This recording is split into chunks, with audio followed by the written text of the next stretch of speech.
Hi, my name is Nikki. I'm the Obsessive Bookseller. Welcome to my channel, and welcome to this month's Tackling the TBR for December 2022. It wasn't until sitting down to film this and looking at my list that I realized just how many heavy fantasy tomes I've picked this month. I must be in a mood. I spent most of November reading kind of smaller things for Project Urban Fantasy and YA, so I think I'm craving that big, robust fantasy novel, so I will be busy this month. First up, The Coward by Stephen Arion. It's the first book in a series, and we're picking this one up for Patreon Book Club. It's one of those, always a bridesmaid, never a bride. It kept almost winning the poll, but never quite making it, so I'm glad, first of all, to see this one off the poll list because I'm tired of including it, but I'm excited to get to it. I go into books pretty blind. I don't know much about it, but just from the title alone, I'm intrigued. So looking forward to this one. My patrons and I are also doing a buddy read for Jade War, second book in the Greenbone saga by Fonda Lee. I enjoyed the first book. I wasn't quite as blown away as I was hoping to be, but it was a decent, solid story, really interesting components. I am very interested to see where the story goes next. And having just read Untethered Sky by this author and seeing the kind of pacing and momentum she can build towards the end of the story, I'm really looking forward to this one. I'm glad we're continuing it sooner than later. I also want to pick up a short story, Elder Race by Adrian Tchaikovsky. It's one that I've got on my Kindle that I've been meaning to get to for a while. And actually I have a mini Kindle Zero challenge going where I'm hoping to read everything on my Kindle because I went through and deleted a whole bunch of stuff. It's not a project that I'm filming or anything, but it's just a loose goal that I have, and this is one that I think I could knock out pretty quickly. And so far, I've been really impressed with what I've read from Adrian Tchaikovsky. I love his breadth of work and how many different varieties of stories he has, so very much looking forward to this one. And it'll be nice to read that one to kind of break up all these chunky fantasy books I've got going this month. I'm also continuing Tyranny of Faith by Richard Swan. Book 2 in a series is slated to come out next February, and I'm already about 15% of the way into this one and really enjoying it.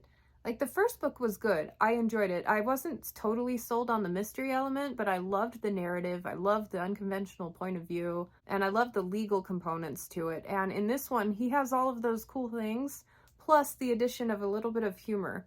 It's like he decided he's okay having a little more fun with it, and so I've laughed out loud a couple times so far, which is pretty cool. It's also taking the plot a bit broader than in the first book. And so, yeah, so far everything is stronger across the board for me. I'm really interested to see where the story goes next. I'm shaming myself by including this because I don't think I'm actually going to read it this month, but House of Chains, I'm still sitting at 30% of the way through, and I'm just going at a glacial pace. If I pick it up, it'll be for 5 or 6 pages, and then I'll set it down for a couple of weeks. But, I don't want to force myself through it. It's not the book's fault in this case. Well, no, it is a little bit the book's fault. It's incredibly dense, and I don't have that sort of concentration. But I also am finding myself gravitating towards a few easier reads of late. So this one will get worked on because I'm going to get sick of mentioning it and seeing it on my TBRs, but for right now, this is a wishful thinking inclusion. I am going to make this one happen this month. I keep putting it off because I know it's going to be good, so I'm like, oh, I gotta be really ready for that, so I pick up something else instead of this one. And I'm like, what am I doing with my life? I'm reading a couple of YA books instead of a John Gwynne? That doesn't make any sense, but things happen. But it's the third book in the Faithful and the Fallen series, and I have committed to myself to at least start it in December, probably near the end of it once I get through with a few buddy reads. Loving this series so far. Per my incomplete series challenge, I am trying to wrap up a series per month, and this month I am choosing the Dragons of Terra series. This is the third and final book, as far as I know, called Fury of a Demon by Brian Naslund. And this one does not have an audio copy, which bums me out because that would be a really easy way to get through it. And also the ebook version of this is 13 bucks. What? So anyway, I have this lovely little hardcover that I'm going to be reading if I get through my other digital obligations. When I first started this series, the first book, it took a while to win me over. I liked a lot of the components right out of the gate, but yeah, it could have gone either way. But luckily, it had a great momentum, a good pacing, a lot of excellent action scenes, and kind of evolved into something that I thought about for a couple of weeks after putting down. It was a good book. The second one kind of jumped the shark a little bit for me and took a weird direction, and I didn't love it. I still like the characters and I still want to know where things are going, the overall trajectory of the plot, but it kind of lessened my enthusiasm a bit, which is why I'm a bit disappointed that this one isn't available on audio, because does it warrant physical eye reading time? I'm not sure. Hopefully I'll finish this one, giving it like a solid, like, best of the series, whatever. Yeah, a weird series, unconventional, but one that I think I'm still gonna recommend once I finish it, depending on how he sticks the landing. But it will be nice to knock yet one more series off of my list. I'm slowly whittling my way down. I have so many series where there's just like one book left to get me either up to date or finished with it. So that's my pick.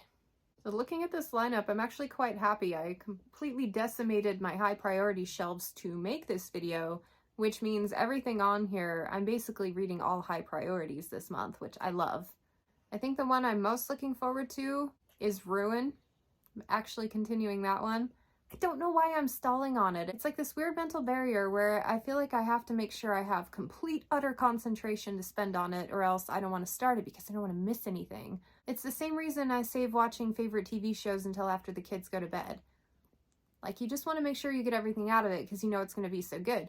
But that being said, like, my life is so busy. I have very young children, so time is never going to be on my side. I just need to dive in.